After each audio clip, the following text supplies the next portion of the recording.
couple years back, I found this homeowner who was in a bad way and he needed some cash.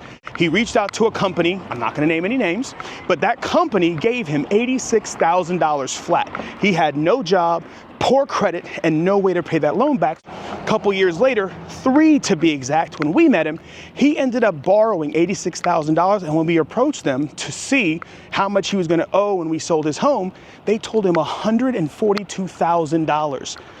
The amount of money that he owed back outside of the $86,000 was predicated on how much he actually ended up selling his home for.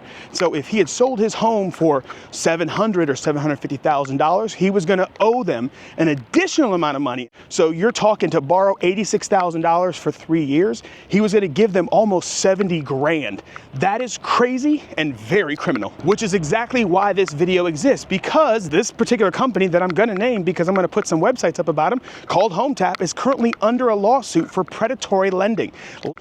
What they did lock in with that contract was permanent rights for 7 years to every decision he made, to his rent, how he moved the mortgage. Every contract had to be negotiated and ran by them. Every sales purchase agreement had to be run through them first before they would approve it. That is crazy. Now, regardless of how that lawsuit turns out, whether they win or maybe whether they settle, the truth is no consumer should ever be put in a position where they don't really know what they're signing before they do.